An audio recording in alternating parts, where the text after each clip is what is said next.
Stranger Things Season 5 is almost here, and fans are already losing their minds with predictions. The ending of Season 4 left Hawkins in ruins, the Upside Down breaking through, and every character facing new danger. What happens next? In this video, we're breaking down 5 things that could actually happen in Stranger Things Season 5. Let's get into it. Let's start with the biggest and most terrifying possibility. The Upside Down is no longer a separate world. It's becoming part of Hawkins. In the Season 4 finale, we saw massive rifts open across the town. Red lightning cracked the sky. Dark spores floated through the air like snow. Then, total silence. This was more than just a cool visual. The Duffer brothers confirmed in interviews that the events of Season 4 marked a point of no return. Hawkins has been invaded. In Season 5, we're not just dealing with monsters coming out of portals. We're watching the town itself become the Upside Down. This theory is backed by powerful details. For one, the Upside Down is stuck on the same day, the 6th of November, 1983, the day Will Byers disappeared. But after the final battle with Vecna, the Upside Down starts expanding. It's moving forward. It's catching up to reality. That means whatever wall existed between the two worlds is crumbling. So what does this mean for the story? It means nowhere is safe. Demogorgons could walk the streets. The Mind Flayer could hover over the town square. Regular people, not just Eleven's group, will be caught in the chaos. Hawkins could turn into an apocalyptic wasteland. Even more chilling,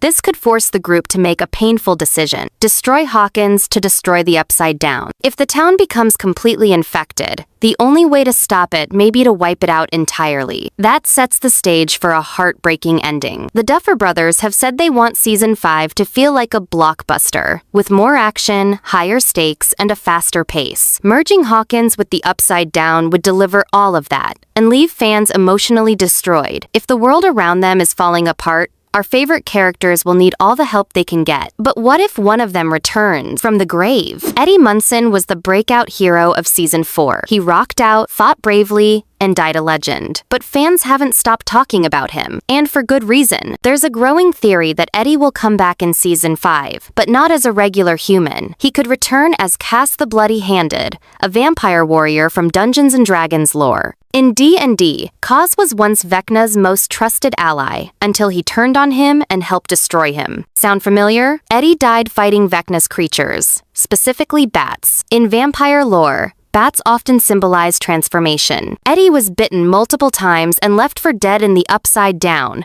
a place known for corrupting people and bringing them back twisted. So what if Vecna brings Eddie back as Kaz, a loyal soldier at first, who eventually betrays him?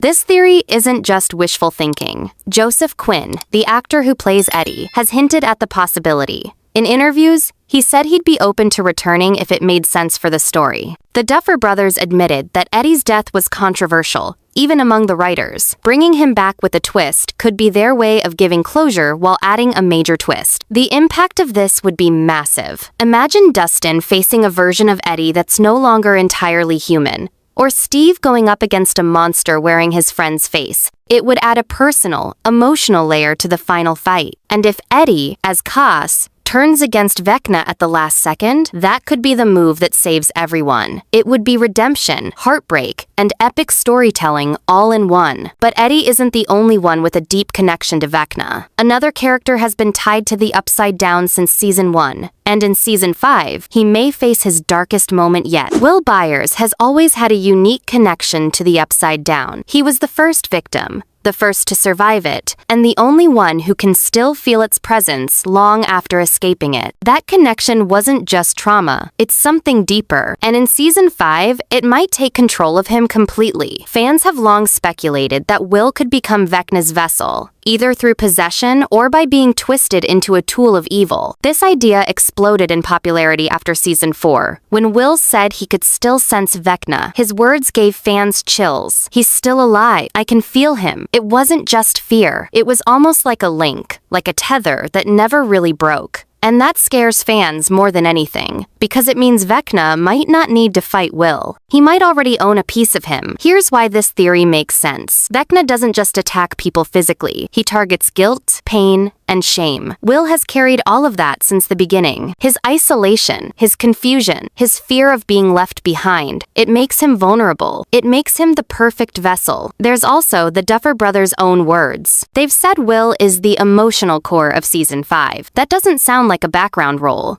It sounds like a character who could make or break the entire story. So what could this look like? Maybe Will starts having visions. Maybe he hears Vecna's voice. Maybe he becomes a threat the others have to stop, or even destroy. That would tear the group apart emotionally. Imagine 11 having to face the boy who started it all, or Mike realizing he might have to fight his best friend. The alternative? Will uses his connection to sabotage Vecna from the inside. He could become a double agent, letting Vecna in just far enough to find his weakness. That would make Will the ultimate hero, the kid who went from victim to savior. Either way, Will's story isn't finished. It's only just beginning, and it might end with the biggest sacrifice of the entire show. While Will's mind might be under attack, there's one character whose mind is already gone, or trapped, and saving her could be the key to saving everything. Max's arc in Season 4 was emotional, terrifying, and unforgettable. Her guilt over Billy's death made her a target for Vecna. And while she fought back with music and friends, it wasn't enough. In the final battle, Vecna got to her. She died. Even though 11 restarted her heart, Max was left blind, broken, and in a coma. But there's a chilling theory. Max's body is alive, but her mind is trapped inside Vecna. This idea comes directly from that haunting moment in the finale when 11 tries to find Max in the void and can't. There's nothing. No heartbeat, no thoughts, no presence. It's as if Max just disappeared. Fans believe that when Vecna killed Max, he took part of her with him. Now, her consciousness is floating somewhere inside his mind. If true, Max isn't just sleeping. She's being held hostage. Why does this matter? Because Vecna gains strength from the minds and memories of his victims. If Max's soul is trapped in him, she may be able to fight back from the inside, or be used as a weapon against 11 and the others. Think of it like Inception meets Stranger Things. This also opens the door for one of the most emotional missions ever, a rescue inside Vecna's mind. 11 might have to enter a mental battlefield to pull Max out. That could mean confronting past traumas, facing illusions, and even battling Vecna in a world built from pain and memory.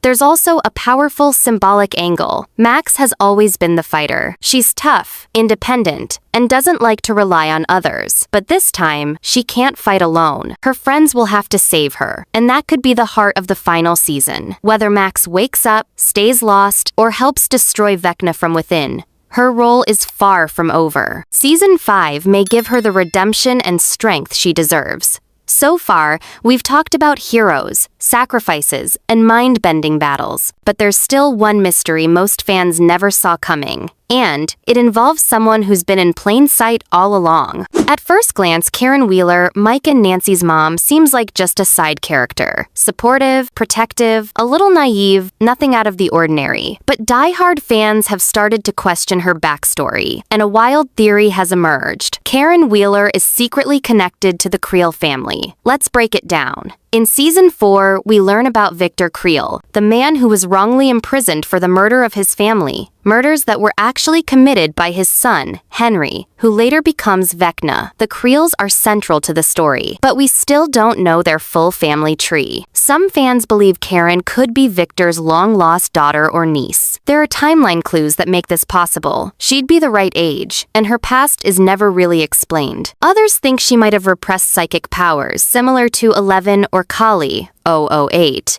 and that she's been hiding them for years. But why would that matter now? Because if Karen has psychic potential or a Creel connection, Vecna might come after her, or worse, use her to manipulate Mike and Nancy. Imagine the emotional weight of the kids discovering their mom has a past tied to the very evil they're fighting. There's also a marketing hint. In Season 4's official poster releases, Karen was weirdly prominent. That led fans to believe she'd play a bigger role. So far, that hasn't happened. But Season 5 might finally reveal the truth. It would be a brilliant twist, turning a background parent into a key to unlocking Vecna's secrets. Plus, it would raise the emotional stakes, making this fight personal for the Wheeler family in a way it's never been before. Even if this theory doesn't go full Creel bloodline, Karen being pulled into the action would be a powerful way to shake things up in the final season. Season 5 will change everything, and these predictions might just be the beginning. If any of these come true, we're in for one unforgettable ride. Let me know which theory you believe the most, or if you've got one of your own. Thanks for watching, and I'll see you in the Upside Down.